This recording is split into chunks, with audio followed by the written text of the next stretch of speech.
संत श्रोमणी रविदास जी एक ऐसी हस्ती है जिन्होंने तथागत बुद्ध को समझते हुए ईश्वरवादी, पाखंडवादी लोगों के साथ छल करने वाले लोगों का जो षड्यंत्र था उस पर करारा प्रहार करते हुए इस समाज को मानवता का संदेश देने का काम संत श्रोमणी रविदास जी महाराज ने किया। उन्होंने कहा वेद झूठा, पुराण झूठा। उनकी हर एक पंक्ति में उन्होंने करारा प्रहार किया और भारत के समस्त लोगों को ये बात समझाई कि पाखंड और अंधविश्वास पर चलना एक छलावा है। आज तक हम लोगों ने महापुरुषों को तथागत गौतम बुद्ध से लेकर के कबीर साहेब, बिरसा मुंडा, संत श्रोमणी और समस्त हमारे आइड ऑफ इंडिया जितने भी आइकॉन हैं, उन्होंने एक ही मैसेज हमें दिया कि हमें अपने अंदर मानवतावादी विचार को जगाना चाहिए। लेकिन हम लोगों ने क्या किया? मनुवादियों ने हमें शूद्र कर दिया, हमने स्वीकार कर लिया। उन्होंने हमें अछूत कहा, यह भी हमने स्वीकार कर लिया। और हमारे महापुरुषों ने, चाहे डॉक्टर बाबा साहब भीमराव अम्बेडकर हो, मानवर दीना भान हो, मानवर कांसीराम साहब हो, सभी ने अपना इतिहास जान करके हमें अपनी मूल मिट्टी से जोड़ने का काम किया और भारत की 85% आबादी से कहा कि आप इस देश के शासक हो, आप इस देश की शासन करती जमात हो। हम आज तक इस बात को स्वीकार नहीं कर पाए और अपने ही लोगों में भेदभाव ढूंढने का काम हम लोग कर रहे हैं। हमने महापुरुषों को कहाँ स्वीकार किया? जयंतियों में स्वीकार कर लिया। इस देश में ब्राह्मणवादी लोग भी अपने मतलब के हिसाब से हमारे महापुरुषों का इस्तेमाल करते हैं और वही राह हम लोगों ने पकड़ ली है, जो कि हमें नहीं करना था। यहाँ के महान लोग जब विदेश जाते हैं, वो लोग भी ये कहते हैं कि हम बुद्ध के देश से आए हैं। मतलब ये है कि वो अपनी सहूलियत के हिसाब से हमारे महापुरुषों का इस्तेमाल करते हैं, जो कि हमें नहीं करना चाहिए। हमारे महापुरुषों ने कहा, संत श्रोमणी रविदास जी ने कहा कि छोटे बड़े सबको न्याय मिले, सबको समानता मिले, सबको सम्मान मिले, ऐसा उनकी पंक्तियों में कहा गया। हम सुनते हैं, हम बोलते हैं, हम आयोजन करते हैं, लेकिन हम ये बर्दाश्त नहीं कर पाते कि हमसे कोई आगे जाए।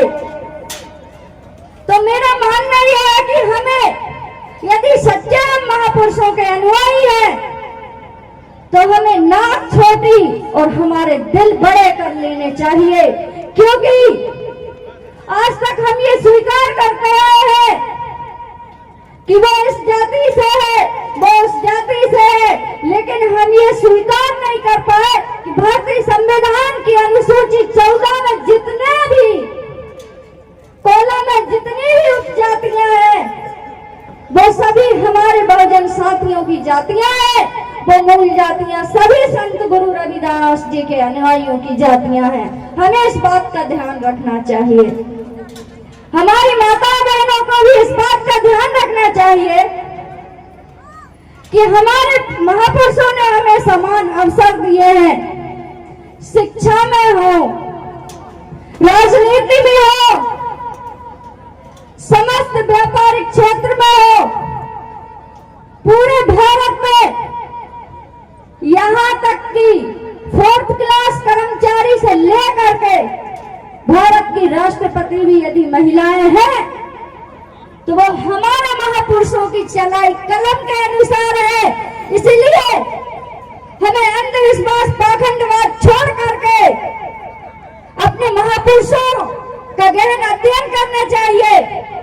हमें माता सावित्रीबाई फूले, माता झलकारी बाई, माता नागाली, रमाबाई अंबेडकर, फूलन देवी और समस्त वीरांगनाएं महिलाओं का इतिहास जान करके हमारी अपनी समाज के उत्थान के लिए हमें बराबरी से कंधा मिला करके इस समाज की उन्नति के लिए हमें सभी का सहयोग करना चाहिए।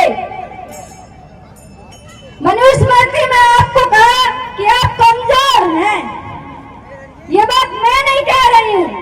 मनुस्मृति में उनके बाप दादा लिख के गए हैं कि शूद्रों को शिक्षा का अधिकार नहीं है और भारत देश की समस्त जाति की महिलाएं, चाहे उनके घर की महिलाएं जिनके बाप दादाओं ने यह लिखा, चाहे मेरे घर की महिलाएं, सभी के लिए उन्होंने लिखा कि ये शिक्षा अर्जित नहीं कर सकती। लेकिन हमारे महापुरुषों ने समानता के लिए कलम चलाई और लिखा कि भारत देश की समस्त जाति की महिलाओं को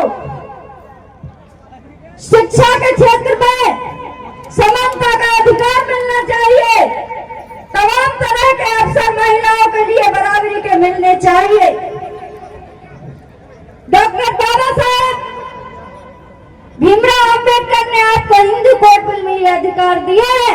मेरी माताएं बहनें हर फील्ड में हैं, कृपया कर इस बात को अध्ययन अवश्य करें कि हमें कहीं कमी रह गई है। हमें अपने महापुरुषों का अध्ययन अवश्य करना चाहिए।